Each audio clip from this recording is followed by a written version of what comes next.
Hello traders, this is Jim Comiskey, a senior market strategist here at MF Global, coming to you live on Thursday, October the 27th. I'll give you some color on the metals markets, amongst other things. Okay, the opinions that I'm no doubt about to express are mine and mine alone, and they're not necessarily shared by MF Global. Okay, that out of the way. Game on. All right, apparently everything is good in Europe.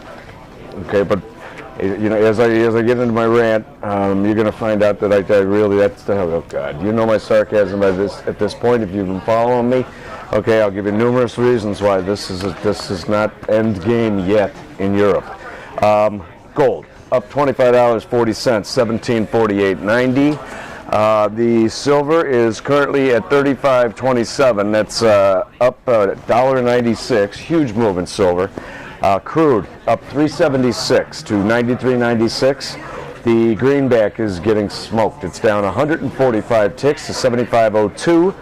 And the beneficiary here, of course, is the euro, up 318, okay, to 142.08. Tremendous surge in the euro.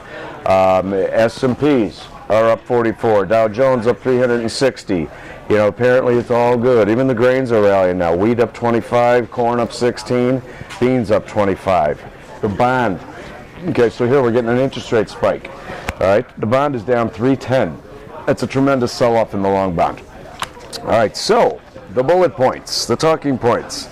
Last night, the EU set a 50% Greek write-down, okay? So the banks are going to take a 50% haircut. All right, as we kind of have been talking about the last couple of days, it was set at 21%, okay, but then there was talk about 50 to 60%. All right, so now they have set 50% in stone, I guess. They are increasing the size of the EFSF, the European Stabilization Fund, to $1.4 trillion, 1 trillion euro. All right, they are pushing their member banks to find an extra 106 billion euro by June. Okay, to handle some debt that rolls over them. All right, and those are pretty much the nuts and bolts of it. Okay, now a couple things.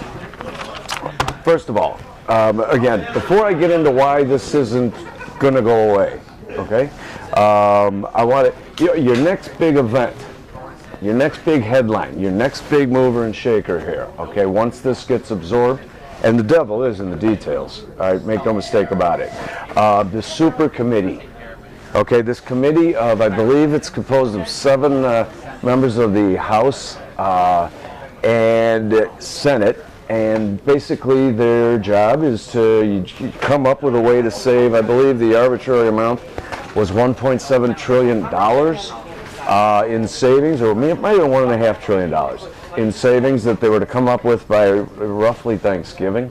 Okay, now, okay, these are the guys that are going to come up with deficit cutting ideas stateside here. Okay, my thinking is they're not going to come up with anything concrete.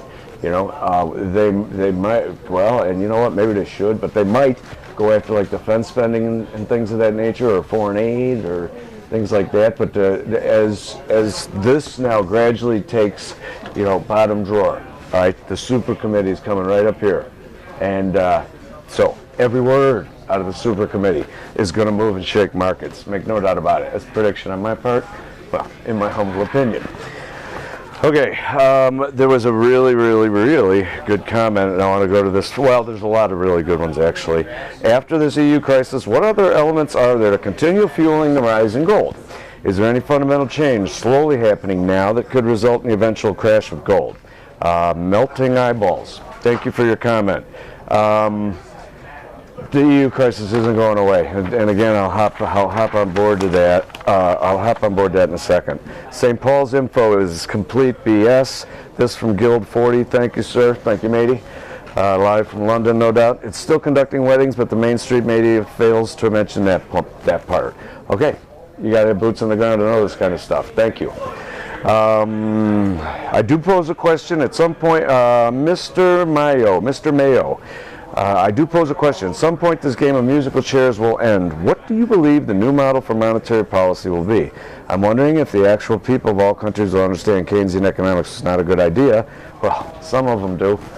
Left up to the ruling class of every country, I don't see them returning control of monetary policy to the subjects. No, they won't.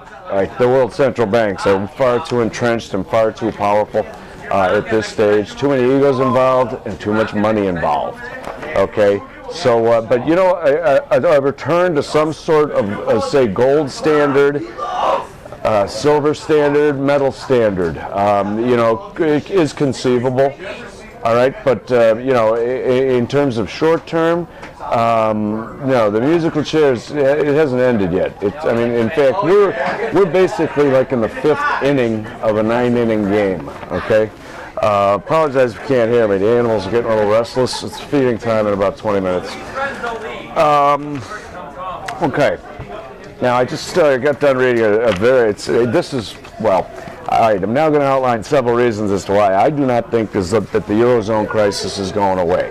It's a Band-Aid. It's a huge Band-Aid, numbering in the $1.5 trillion area, but Euro crisis isn't going away. Gentleman, well, Tyler Durden submitted this on Zero Hedge. He's quoting a gentleman named Albert Edwards. Okay. The increasingly frenzied attempts of Eurozone governments to persuade financial markets that they can draw a line under this crisis will ultimately fail. And he goes on to say why. Now, what this gentleman has done is he has he's basically examined the balance sheets of member countries in the EC. All right, the majors, all right, the big players. And he has taken their off-balance sheet liabilities, in other words, their unfunded pensions, okay, and he's added those to their on-balance liabilities. This is how bad it really is, according to Mr. Edwards, okay. Germany has stated government liabilities basically in about the $45–50 billion range, all right. Now, this gentleman says, well, okay, in terms of a percent of net government liabilities, all right, if you take the off-balance sheet liabilities, add them to what the Germans are actually claiming, it increases their net liabilities by 418%, 418%. Spain, same issue, 244% from a stated ridiculously small, like 50 billion, 45 to 50. France is 549 billion. Okay, basically this gentleman is, and I'll have the links up there. I failed to get the links to Tim Staunton, my guy here, but I will get them to him, and we'll put them up on the site. All right, but again, it's Albert Edwards. The Eurozone crisis will get much, much worse. It's kind of depressing to read, but it's kind of important to read too. Okay. All right, here we go. A gentleman asked me a while back, and I kind of addressed it, but how did the European countries get in this kind of trouble? Where did it start? How did it start? It can't all be just subprime. It can't all be just Wall Street shoving subprime loans down, foreign sovereigns' throats. All right, I'll give you a good example of how this started. All right, now in order to here, okay, this is from Der Spiegel online, German. Okay, creative accounting. Well, Goldman Sachs. Just as one example, because all the banks were involved in this. Goldman Sachs helped the Greek government to mask the true extent of its deficit with the help of a derivatives deal that legally circumvented the EU Maastricht deficit rules. At some point, the so-called cross-currency swaps will mature and swell the country's already bloated deficit. Okay, now here's the way Maastricht was originally written down. All right, since 1999. Maastricht rules threaten to slap hefty fines on Euro member countries that exceed the budget deficit limit of 3% GDP. 3%. All over the world right now, I mean, my God, U.S. is crossing 100% GDP. By the way, with our GDP release this morning, that the event of going 100% GDP crossing over has been pushed off until like December because we had a little stronger GDP. And in addition to the Maastricht rules, total government debt must not exceed 60%. That's a joke. All right, but the Greeks have never managed to stick to the 60% debt limit, and they only adhered to the 3% ceiling with the help of blatant balance sheet cosmetics. All right, now Greek debt managers agreed to a huge deal with bankers of the U.S. investment bank Goldman Sachs at the start of 2002. The deal involved so-called cross-currency swaps in which government debt issued in dollars and yen was swapped for euro debt for a certain period to be exchanged back into the original currencies at a later date. Did you catch that? All right, so basically what they did was, okay, they kicked the can down the road. Okay, they took in just enough money with the promise they're going to pay it back down the road to mask their actual deficits. Okay, both actual deficits and deficits as a percentage of GDP. Okay, here's another one, and this one's even better. Well, there's nothing specific here, but I'll just read it to you. In dozens of deals across the entire continent of Europe, banks provided cash up front in return for government payments in the future, with those liabilities then left off the books. There you have it. Okay, it's just creative accounting. I wish I had an accountant like this come around like early April every year. Greece, for example, traded away the rights to airport fees and lottery proceeds for years to come. All right? And this link will be up there. This is Wall Street helped to mask debt fueling Europe's crisis. I kind of jumped into a Wayback Machine here. This is from February the 13th, 2010. Okay? NewYorkTimes.com for that one. What else we got here? Oh, I figured as long as I was on the shenanigans of some of the bigger banks, I'd jump on this one here. JP, well, no.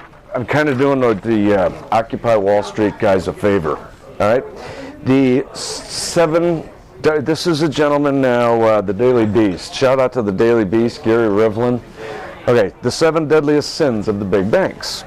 1. JP Morgan kicks 54 military families out of their homes despite a law against doing so. Number 2, Wells Fargo gives bonuses to loan officers to put minority borrowers into high-priced subprime mortgages, internally dubbed ghetto loans. Number 3, Citi, BOA, and Bank of America and Goldman Sachs all pay huge fines to settle charges they duped their own clients. All right, he gets really vague there, so I'm not even going to finish his list. Okay, but what I'm going to do is immediately jump to JP Morgan.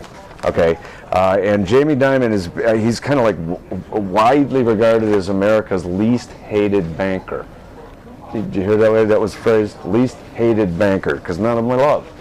All right, JP Morgan, I'm just going to read this now.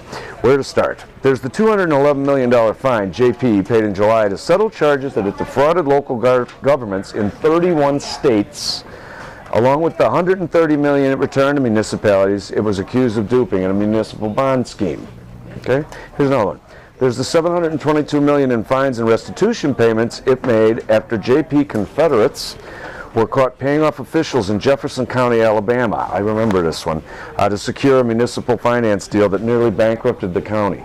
Okay? You can't make this stuff up. All right, and I'll give you one more, and then I'll let you guys go. Oh, Bernie Madoff. Yes, there is a Bernie Madoff connection to JP Morgan. It might not be fair to blame Morgan, okay, but Madoff's sins, just the infamous trader, he used Chase now, JP Morgan Chase, to handle billions of dollars in investors' cash. Nonetheless, Madoff trustee Irving Picard has pointed an accusatory finger at the bank. He has sued JP for $6 billion with a B, claiming that not only should it have known, about Madoff's fraud, it did know. In June of 2007, 18 months before Madoff's fraud was exposed, an officer in the bank wrote an internal email reporting that another bank executive just told me there's a well-known cloud over the head of Madoff and that his returns are speculated to be part of a Ponzi scheme. Okay, can't make that up. Again, Daily Beast, the link will be posted, and you can just hop on board and take a look. Getting a little cotton out there, my apologies. All right, I'll let you guys go. Okay, I love the comments, I really do. Keep them coming. It's nice to know what people outside the building are thinking. Okay, if you'd like to email me directly, please. My email address is just the letter J, COMISKEY at mfglobal.com, or call me at the desk. My number 888-800-5373. Look forward to hearing from you. Always remember, trading commodities is inherently risky and not suitable for all investors. Thanks, guys.